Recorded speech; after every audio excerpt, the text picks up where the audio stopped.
Anuradha ji, please on your camera. Yes, ma'am.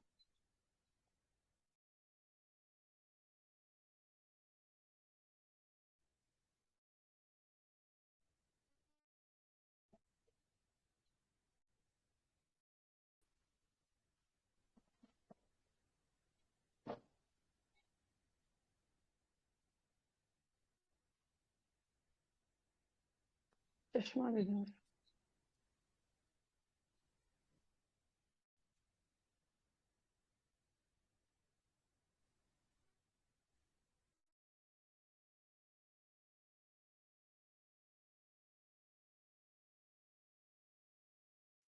Good evening Anuradha ji, about eyes के platform पर आपका स्वागत है।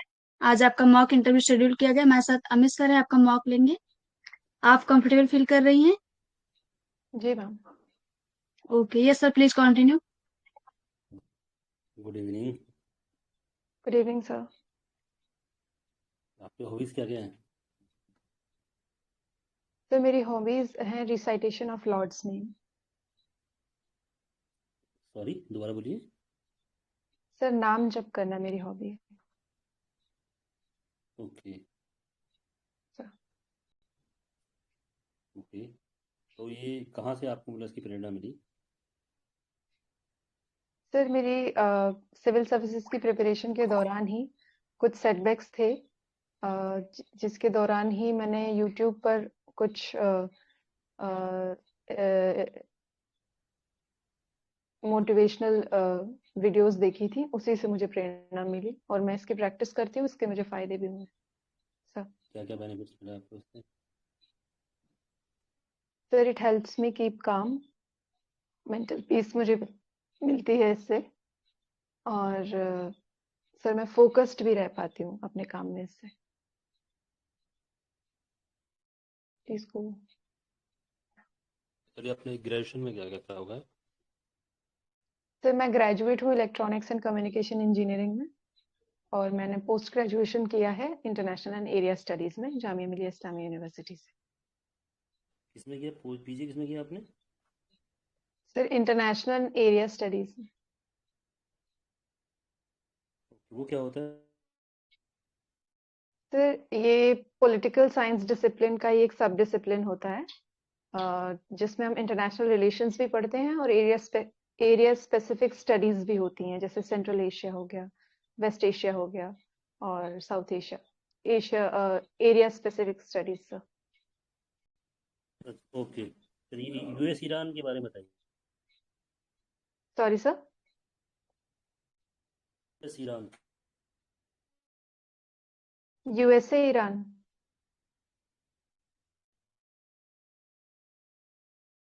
हेलो। यूएस ईरान वार के बारे में बताइए। Yes sir. सर ईरान और यूएसए का जो कॉन्फ्लिक्ट है, उसके रूट्स ईरान के न्यूक्लियर प्रोग्राम में हैं। Joint cooperation plan of action fail होने के बाद, जो वेस्ट एशियन कंट्रीज और ईरान के बीच में न्यूक्लियर डील थी, उसके फेलियर के बाद यूएसए की कुछ टॉक्स भी हुई, और जिसके फेलियर के बाद यूएसए और इसराइल ने मिलकर ईरान पर स्ट्राइक किया है, और उसी का सर अभी ऑनगोइंग वॉर है, जिसके रिटेलिएशन में ईरान ने भी कुछ यूएस एम्बेसीज और बेसिस पर वेस्ट एशियन कंट्रीज में स्ट्राइक बैक किया है। तो इंटरनेशनल लॉ में क्या इसकी स्टैंडिंग है? Is it valid, legal? UN का क्या रोल है? Sir unilateral sanctions by any country lawful नहीं है। यूनाइटेड नेशंस के बैकिंग से ये अटैक्स नहीं हुए हैं, ना ही यूएसए के सैंक्शंस बैक्ड हैं यूनाइटेड नेशंस से। सो सर मेरी पर्सनल स्टैंडिंग ये है कि सोवरेनिटी और टेरिटोरियल इंटीग्रिटी किसी भी कंट्री की हार्म नहीं होनी चाहिए फॉर वेस्टेड इंटरेस्ट्स। और जो ईरान ने एक्शन लिया है, वो आपकी राय में क्या है? सही है ईरान ने जो अभी कर रहा है ईरान? सर वो भी सही नहीं है, क्योंकि उसमें सिविलियन डेथ्स भी हुई हैं, और कहीं ना कहीं एक जो ईरान भी एक सोवरेन नेशन है, उसको डिफेंस का पूरा अधिकार है, पर सिमिलर वे में अगर अटैक करता है ईरान भी, तो वो भी सही नहीं है। और सर ईरान ने तो article 2(4) of UN security council charter use किया है, राइट टू सेल्फ डिफेंस, तभी तो कर रहा है वो। सर सेल्फ डिफेंस का राइट है, और ईरान को जो अदर कंट्रीज हैं, मल्टीलैटरल ऑर्गेनाइजेशंस हैं, या जो न्यूट्रल कंट्रीज हैं, उनसे रिक्वेस्ट करके या उनसे एक डिप्लोमेटिक रूट ढूंढकर यूएसए को प्रेशराइज करना चाहिए, ना कि स्ट्राइक बैक करना चाहिए। इसमें तो दोनों के एक्शंस एक ही बोट पे सवार होने वाले जैसे हैं। नहीं तो आपको ये नहीं लगता कि क्या उसके पास टाइम है? कौन सुनेगा जब होल इंटरनेशनल कम्युनिटी जो है कंडेम कर रही है यूएस के अटैक को, तो वो अपनी बातचीत में जाएगा या फिर अपने आप को सेल्फ डिफेंस में जाएगा? पहले उसके तो सुप्रीम लीडर को ही मार दिया गया है, he was murdered in international law में अगर देखा जाएगा। तो अगर भारत पे ऐसा हो, तो भारत पे यदि कोई देश अटैक करेगा तो आप क्या चाहेंगे? वो नेगोशिएशन करे? पाकिस्तान अगर अटैक करेगा तो क्या नेगोशिएशन करना चाहिए? सर डेफिनेटली सेल्फ डिफेंस का राइट ईरान के पास है, और कोई भी और कंट्री होता तो सेल्फ डिफेंस का रूट अपनाता। पर अगर इसी तरीके से सारे कंट्रीज स्ट्राइक बैक करेंगे तो ऑलरेडी इंटरनेशनल लॉ नहीं एग्जिस्ट करता है, इन्फोर्सिएबल इंटरनेशनल लॉ एग्जिस्ट नहीं करता है। इस तरीके से अनार्की को और बढ़ावा मिलेगा, तो मुझे लगता है कि ये रिटेलिएशन गलत है। ठीक है। अच्छा, आप अध्यात्म से भी जुड़े हुए लग रहे हैं। Yes sir. तो जैसे हम देखते हैं कि समाज में आसाराम बाबू जी हैं, और ये डेरा राम रहीम के बाबा जी हैं, सर और एक नित्यानंद स्वामी जी हैं, कई सारे देखे हैं, मैंने सुना है। सतपाल महाराज भी हैं एक। तो इन पे क्यों एंटी सोशल या गलत काम होने के आरोप लगते रहते हैं, बल्कि आरोप सिद्ध भी हो जाते हैं कहीं देखा गया है? क्या सच्चाई है? क्या होता है? क्या तार्किकता है इसकी? सर मुझे लगता है कि कुछ कुछ रिलीजियस लीडर्स ऐसे रहे हैं जिन पे जो आरोपित हैं, और आरोप सिद्ध भी हुए हैं। तो सर जो इंक्वायरी, सर मुझे लगता है रिलीजन का एक नेगेटिव यूज कई बार किया जाता है, और जो आम जनता है उसको कई बार एक गलत अवधारणा के साथ चीजें प्रेजेंट की जाती हैं, और अपने पर्सनल इंटरेस्ट के बाद, जैसे राम रहीम का केस था, उसमें सर यही देखने को मिला। तो सर जो उनके खिलाफ कार्रवाई भी की गई, और इंक्वायरी के बाद जो पाया गया उस पे एक्शन भी लिया गया सर। लेकिन फिर भी उनके फॉलोअर्स कम नहीं होते हैं। जब अगर किसी को कानून ने सज़ा भी दे दी है, उसके बावजूद भी उनके फॉलोअर्स रहते हैं, ये चीज़ देखी गई है। मैं इस पे जानना चाहता हूँ कि आखिर जनता क्यों इस तरीके से उनके प्रति भक्तिमय रहती है, कि यदि कानून ने, न्यायालय ने भी उनको अगर दोषी घोषित कर दिया है, फिर भी वो उनके सपोर्ट में रहते सर मुझे लगता है इस पर गवर्नमेंट को एक अवेयरनेस अवेयर करने की जरूरत है पब्लिक को, कि लॉ ऑफ द लैंड क्या है, कॉन्स्टिट्यूशन क्या है, वैल्यूज क्या हैं, कॉन्स्टिट्यूशनल वैल्यूज क्या हैं। आप रिलीजन एक सिविक सेंस से ऊपर नहीं आता है। तो जब तक लोग अवेयर नहीं होंगे, मुझे लगता है कि एक रिलीजियस लीडर्स इसका नेगेटिव फायदा उठाते रहेंगे। हैं। ये बताइए, स्टार्टअप इंडिया क्या है? तो स्टार्टअप इंडिया इंडियन गवर्नमेंट का एक इनिशिएटिव है, जिसमें वो एंटरप्रेन्योरशिप को प्रमोट करते हैं और इंसेंटिव्स देते हैं। कितना इंसेंटिव देते हैं और कब स्टार्ट हुई थी ये स्कीम? सर स्कीम 2015 में स्टार्ट हुई थी, और सर एग्जैक्ट इंसेंटिव्स मैं रिकॉल नहीं कर पा रही हूँ सर। यूपी में कितने स्टार्ट, यूपी के मेजर स्टार्टअप बताइए। सॉरी सर, मैं रिकॉल नहीं कर पा रही हूँ। थोड़ा ध्यान दीजिए, काफ़ी फेमस स्टार्टअप्स हैं। आप एकदम से ही आप बोलिए, टाइम लीजिए, 1 मिनट का टाइम लीजिए। आप यूज़ भी करते होंगे, मुझे काफ़ी हद तक उम्मीद है।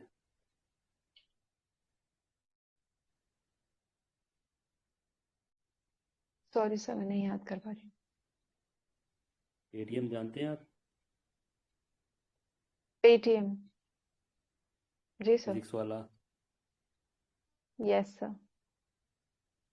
आपने ग्रेजुएशन किस में किया है? Sir electronics and communication engineering. फिर आपने कहीं जॉब किया या प्रिपरेशन लग रहे हैं? सर मेरी ग्रेजुएशन कंप्लीट होते से ही मैं अपनी सिविल सर्विसेज की प्रिपरेशन में आ गई थी। चलिए, इलेक्ट्रॉनिक्स एंड कम्युनिकेशन इंजीनियरिंग आपने करी है। आप ये बताइए कि सेमीकंडक्टर्स जो हैं इंडिया में हम क्यों नहीं बना पाते?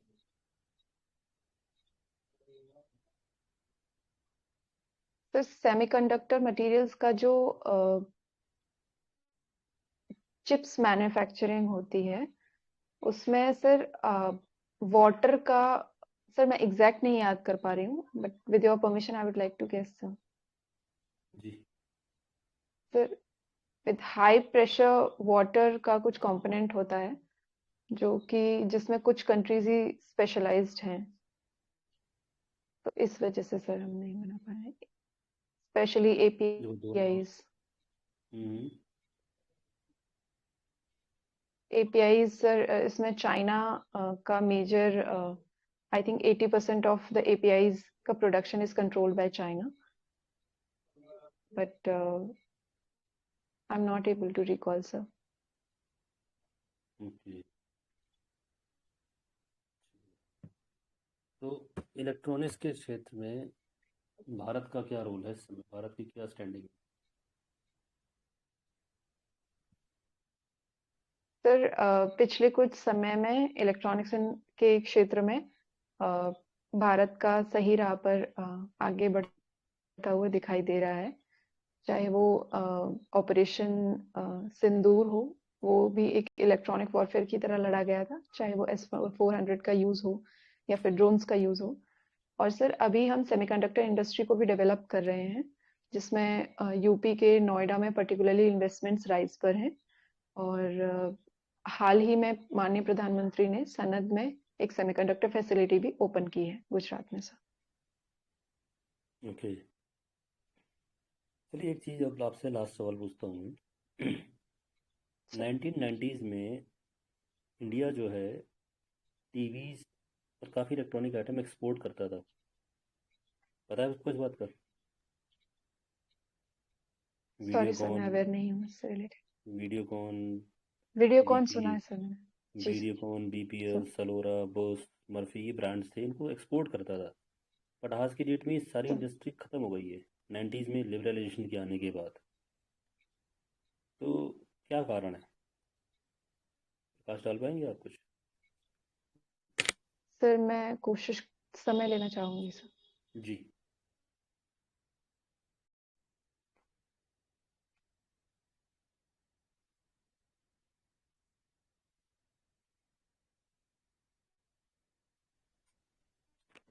सर मुझे लगता है कि कॉम्पिटिटिव प्राइसेस प्रेजेंट नहीं कर पा रही होंगी ये कंपनीज, जितना मैं समझ पा रही हूँ।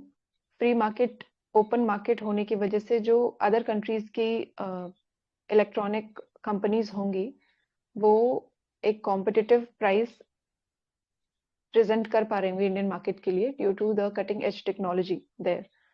और सर गवर्नमेंट के इनिशिएटिव्स भी उस समय के 90s तक गवर्नमेंट के एंड से भी इंसेंटिवाइज नहीं किया जाता था कंपनीज को, और उसके बाद ही इनिशिएटिव्स लिए गए, और पिछले दशक में ज्यादा लिए गए हैं। तो मुझे लगता है ये दो मेन बड़े कारण रहे होंगे। चलिए, ठीक है, आपका इंटरव्यू ओवर होता है। आपको कुछ पूछना पूछ थैंक यू सकते सर। हैं। सर नहीं पूछना है मुझे, थैंक यू। चलिए, मैं आपको बता देता हूँ। आप अपने इलेक्ट्रॉनिक्स से करा है, आप अपनी थोड़ा सा करंट अपडेट कीजिए इलेक्ट्रॉनिक्स के बारे में।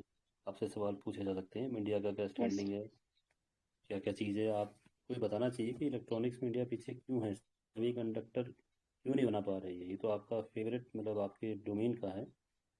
पानी बहुत ज़्यादा लगता है, यस सर। लेटेस्ट टेक्नोलॉजी चाहिए, रेयर अर्थ मेटल नहीं है, क्रिटिकल मिनरल्स नहीं है। तो ये सब चीज़ें तो आपको होनी चाहिए ना। ये तो नॉर्मल नॉर्मल बच्चे को पता है जो तैयारी कर रहा है। Why India is lagging behind the Yes, sir. Semiconductor developments. क्यों? हमारा टेक्नोलॉजी नहीं है, क्रिटिकल मिनरल्स नहीं है, सब सप्लाई भी डिपेंड है, 80% 90% चाइना कंट्रोल्ड है। ठीक है। और आपने Yes, sir. एक अपनी सर हॉबी मैं बताई। एक सेकंड ये लिख लेती हूँ। लिख लीजिए, कोई नहीं, आप रिकॉर्डिंग मिल जाएगी आपको इसकी।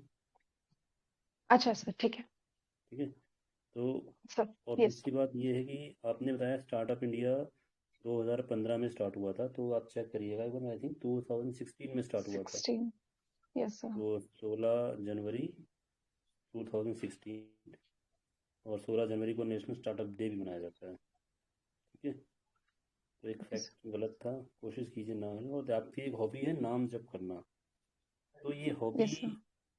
देखिए मेरे हिसाब से तो मुझे थोड़ा कॉम्प्रिहेंड करने में समझ नहीं आ रहा है कि हॉबी कैसे है। ये तो आपका ध्यान हो गया, आपके डेली रूटीन में आ गया।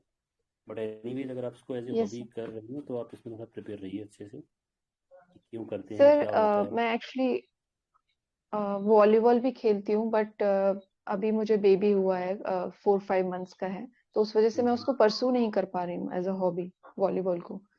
सर मैं उसे प्रिपेयर कर सकती हूँ और मुझे नॉलेज भी है उसकी, हाँ तो तो क्योंकि मैं अभी कंटिन्यू नहीं कर रही थी, इसलिए मैंने नहीं बोला।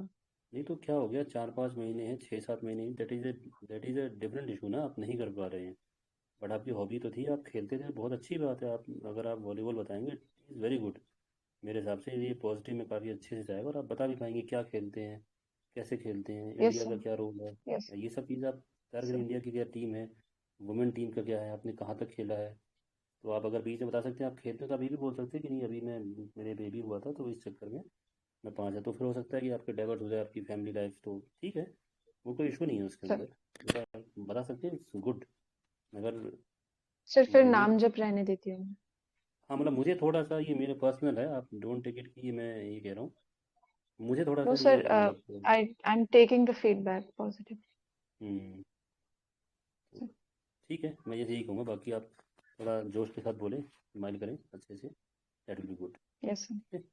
कब है आपका interview? Sir overall, overall how was it, मतलब मुझे इलेक्ट्रॉनिक्स के बारे में थोड़ा देखना पड़ेगा, आईआर के बारे में देखना पड़ेगा, जी, बट थोड़ा सा आप देखिए। हम्म, आप देखिए सर बट बाकी उसके आप, अलावा जैसे जी सर। नहीं आप देखिए, उसको देखिए, वो आपसे पूछे जा सकते हैं। ठीक है। Yes sir. Sir but overall how was my appearance and everything, how was I वो टॉकिंग? नहीं, अपीयरेंस आपका ठीक है, बैठने का तरीका आपका ठीक है, कोई इशू नहीं है। हैंड मूवमेंट नहीं करिएगा आप वहाँ पे। Yes sir. ठीक है। और सबको ग्रीट कीजिएगा। एक मैम अगर हो तो मैम को जरूर पक्का कहिए। ठीक है। सर बाकी ठीक है, कोई इशू नहीं है, आराम से दीजिए, रिलैक्स होकर। ठीक है। Thank you so much sir. Okay.